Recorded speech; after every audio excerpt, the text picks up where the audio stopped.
നമ്മുടെ ഉള്ളിൽ തന്നെ നമ്മുടെ ആരോഗ്യത്തെയും ഉന്മേഷത്തെയുമൊക്കെ നിയന്ത്രിക്കുന്ന ഒരു രഹസ്യമുണ്ട്, ഒരു എനർജി. പുരാതന യോഗശാസ്ത്രം ഇതിനെക്കുറിച്ച് ഒരുപാട് സംസാരിക്കുന്നുണ്ട്.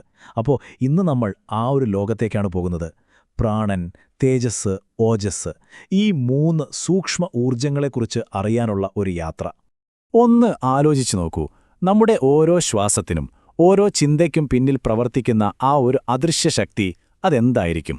വാ, നമുക്കൊരുമിച്ച് ആ ഉത്തരമൊന്ന് കണ്ടെത്താൻ ശ്രമിക്കാം. അപ്പോ നമ്മളിന്ന് എന്തൊക്കെയാണ് നോക്കാൻ പോകുന്നതെന്നല്ലേ? ആദ്യം നമ്മൾ ഈ കാണുന്ന ശരീരത്തിനപ്പുറമുള്ള സൂക്ഷ്മ ഊർജ്ജങ്ങളെക്കുറിച്ചൊന്നും മനസ്സിലാക്കും. പിന്നെ ഏറ്റവും പ്രധാനമായി നമ്മുടെ ഉള്ളിലെ ഈ ഊർജ്ജങ്ങളുടെ ബാലൻസ് എങ്ങനെ കണ്ടെത്താമെന്ന് നോക്കും. അവസാനം ഈ ഊർജ്ജങ്ങൾക്കൊരു ദൈവീകമായ തലമുണ്ട്, അതിലേക്കും നമ്മളൊന്ന് കടന്നു ചെല്ലും. ശരി, അപ്പോൾ നമുക്ക് തുടങ്ങാം. നമ്മുടെ യാത്രയുടെ ആദ്യത്തെ സ്റ്റെപ്പ്. യോഗയും ആയുർവേദവുമൊക്കെ പറയുന്നത് എന്താണെന്നറിയോ? നമുക്ക് കാണാനും തൊടാനും പറ്റുന്ന ഈ ശരീരത്തിനപ്പുറം ഊർജ്ജത്തിന്റെ ഒരു സൂക്ഷ്മമായ ലോകമുണ്ട്. നമ്മുടെ യഥാർത്ഥ ചൈതന്യം, നമ്മുടെ ആ ഒരു വൈറ്റാലിറ്റി, അത് ഒളിഞ്ഞിരിക്കുന്നത് അവിടെയാണത്രേ. ഓക്കെ, അപ്പോൾ നമ്മൾ ഈ ചർച്ചയുടെ ഏറ്റവും പ്രധാനപ്പെട്ട ഭാഗത്തേക്ക്, അതിന്റെ ഹൃദയത്തിലേക്ക് കടക്കുകയാണ്.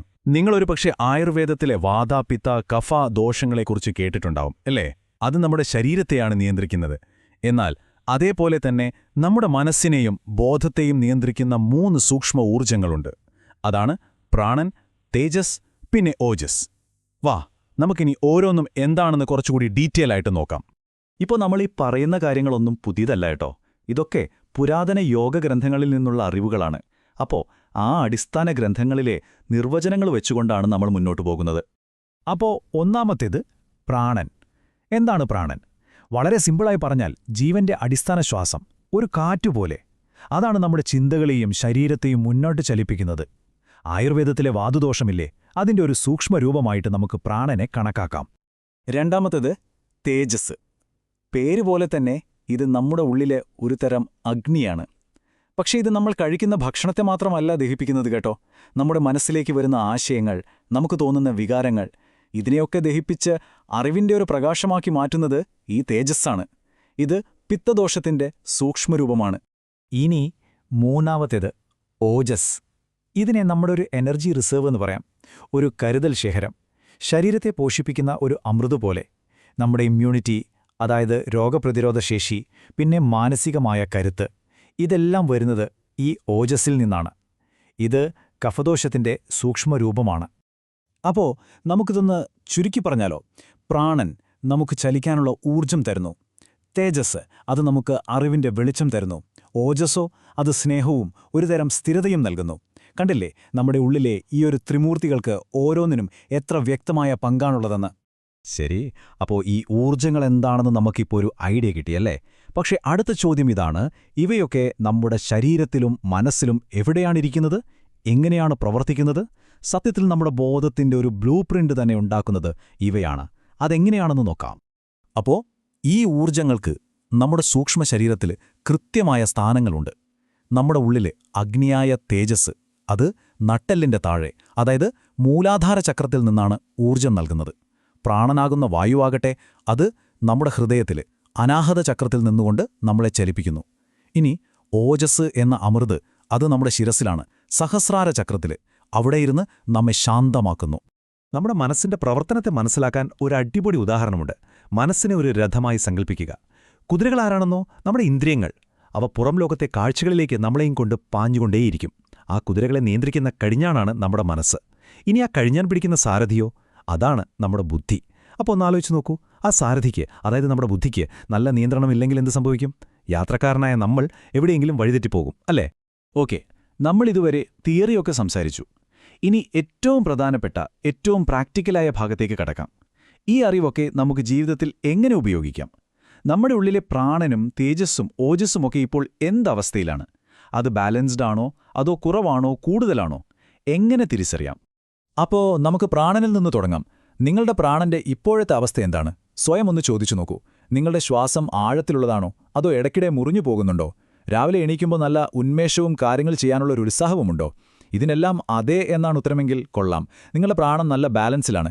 പക്ഷേ എപ്പോഴും ഒരു അലസതയും താൽപ്പര്യമില്ലായ്മയോ ആണെങ്കിൽ ഒരുപക്ഷെ പ്രാണൻ കുറവായിരിക്കാം. പക്ഷേ ഒരു കാര്യം ശ്രദ്ധിക്കണം, പ്രാണൻ കുറയുന്നതുപോലെ തന്നെ കൂടുന്നതും പ്രശ്നമാണ്. പ്രാണൻ ഒരുപാട് കൂടിയാൽ എന്ത് സംഭവിക്കും? നമ്മുടെ മനസ്സിന്റെ കൺട്രോൾ പോകും. ഒരുതരം ആങ്കറും ഗ്രൗണ്ടിങ്ങും ഇല്ലാത്ത അവസ്ഥ, വല്ലാത്ത ഉത്കണ്ഠ, നെഞ്ചിടിപ്പ്, രാത്രി ഉറക്കം കിട്ടാതിരിക്കുക, ഇങ്ങനെയുള്ള പ്രശ്നങ്ങൾ വരാം. അപ്പോൾ എപ്പോഴും ഓർക്കുക, പ്രധാനം ബാലൻസാണ്. ഇനി നമുക്ക് തേജസ്സിന്റെ കാര്യം നോക്കാം. നിങ്ങളുടെ ഉള്ളിലെ അഗ്നി ഇപ്പോൾ എങ്ങനെയുണ്ട്? കണ്ണാടിയിൽ നോക്കുമ്പോൾ നിങ്ങളുടെ കണ്ണുകൾക്ക് നല്ല തിളക്കമുണ്ടോ? ചർമ്മത്തിനൊരു പ്രകാശമുണ്ടോ? നിങ്ങൾ സംസാരിക്കുമ്പോൾ നല്ല വ്യക്തതയുണ്ടോ? ഇതൊക്കെയുണ്ടെങ്കിൽ നിങ്ങളുടെ തേജസ് നന്നായി ജ്വലിക്കുന്നുണ്ട്. എന്നാൽ കണ്ണുകൾക്കൊരു മങ്ങലും സംസാരത്തിൽ ഒരു വ്യക്തതക്കുറവുമൊക്കെ തോന്നുന്നുണ്ടെങ്കിൽ ഉള്ളിലെ ആ അഗ്നി മെല്ലെ കെട്ടുപോവുകയാണെന്ന് മനസ്സിലാക്കാം. ഇനി ഈ തേജസ് എന്ന് പറയുന്ന അഗ്നി കൂടിപ്പോയാലോ? ചിന്തിച്ചിട്ടുണ്ടോ? എന്തിനേയും ഏതിനേയും കുറ്റപ്പെടുത്തുന്ന, എപ്പോഴും ദേഷ്യവും ദാക്ഷിണ്യമില്ലാത്ത സംസാരവുമുള്ള ഒരാളായി നമ്മൾ മാറും. എപ്പോഴും തലവേദന, കണ്ണുകളിലൊരു പുകച്ചിൽ, ഇതൊക്കെയായിരിക്കും ഫലം. ബാലൻസ് തെറ്റിയാൽ അങ്ങനെയൊക്കെയാണ്. അവസാനമായി ഓജസ്. ഇതാണ് നമ്മുടെ ശക്തിയുടെയും ആരോഗ്യത്തിന്റെയും അടിത്തറ. നിങ്ങൾക്ക് നല്ല ഇമ്മ്യൂണിറ്റിയുണ്ടോ? പെട്ടെന്നൊന്നും അസുഖം വരാറില്ലേ? ഏത് പ്രതിസന്ധിയിലും ശാന്തമായി നിൽക്കാൻ കഴിയുന്നുണ്ടോ?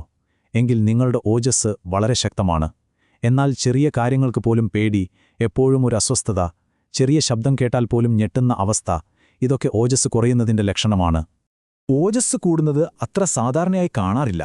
എന്നാലും അങ്ങനെ സംഭവിച്ചാൽ ഒരുതരം മന്ദത, ഒരു മടി, ഒന്നിനും ഒരു താൽപ്പര്യമില്ലാത്ത അവസ്ഥയൊക്കെ വരാം. പക്ഷെ ഇവിടെ നമ്മൾ ശരിക്കും ശ്രദ്ധിക്കേണ്ട ഒരു കാര്യമുണ്ട്. നമ്മുടെ പ്രാണനും തേജസ്സും വല്ലാതെ കൂടിയാൽ അത് നമ്മുടെ ഈ വിലയേറിയ ഓജസ്സിനെ കത്തിച്ചു കളയാനും ഉണക്കിക്കളയാനും സാധ്യതയുണ്ട്. അതുകൊണ്ട് ഈ മൂന്നും തമ്മിലുള്ള ബാലൻസ് വളരെ പ്രധാനമാണ്. ഇതുവരെ നമ്മൾ ഈ ഊർജ്ജങ്ങളുടെ ശാരീരികവും മാനസികവുമായ കാര്യങ്ങളാണല്ലോ സംസാരിച്ചത്. എന്നാൽ ഇതിനു വളരെ മനോഹരമായ ഒരു ആത്മീയ തലം കൂടിയുണ്ട്. തന്ത്രശാസ്ത്രത്തിൽ ഈ ഓരോ ഊർജ്ജത്തെയും ഓരോ ദേവതയുടെ രൂപമായാണ് സങ്കൽപ്പിക്കുന്നത്. നമുക്ക് നോക്കാം ആരാണ് ആ ദേവതകൾ എന്ന്. അപ്പോൾ പ്രാണൻ, അത് കാലത്തിന്റെയും മാറ്റത്തിന്റെയും ദേവതയായ കാളിയാണ്, നമ്മുടെ ഉള്ളിലെ ചലനാത്മകമായ ശക്തി. ഇനി തേജസ്, അത് അടിസ്ഥാനാഗ്നിയുടെ ദേവതയായ ഭൈരവിയാണ്, ആ ഒരു രൗദ്രഭാവം.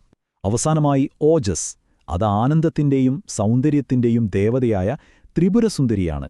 അപ്പോൾ നോക്കൂ, ഈ ഊർജ്ജങ്ങളെ സന്തുലിതമാക്കുക എന്ന് പറഞ്ഞാൽ ഈ ദൈവികമായ ഗുണങ്ങളെ നമ്മുടെ ഉള്ളിൽ തന്നെ ഉണർത്തുകയെന്നാണർത്ഥം. അപ്പോൾ ഈ സാധനയുടെയും ഈ യാത്രയുടെയുമൊക്കെ ആത്യന്തികമായ ലക്ഷ്യമെന്താണ്? അതൊന്നു മാത്രമാണ്, നമ്മുടെ ഉള്ളിൽ തന്നെയുള്ള ആ ദൈവികമായ പ്രകാശത്തെ, ആ സൂര്യന്മാരുടെ സൂര്യനെ തിരിച്ചറിയുക, അതിനെ പ്രകടമാക്കുക. യോഗയുടെയും തന്ത്രയുടെയുമൊക്കെ യഥാർത്ഥ വഴി ഇതുതന്നെയാണ്. ശരി, നമ്മൾ ഈ ചർച്ചയുടെ അവസാനത്തിലേക്കെത്തുകയാണ്.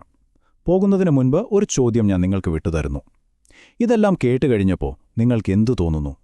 ഇന്ന് ഈ നിമിഷം നിങ്ങളുടെ ഉള്ളിലെ ഏത് ഊർജ്ജത്തിനാണ് കുറച്ചുകൂടി ശ്രദ്ധയും പരിപോഷണവും വേണ്ടത്? അത് പ്രാണനാണോ, തേജസ്സിനാണോ, അതോ ഓജസ്സിനാണോ? ഒന്നാലോചിച്ചു നോക്കൂ. ആ ഉത്തരം നിങ്ങളുടെ ഉള്ളിൽ തന്നെ ഉണ്ടാകും.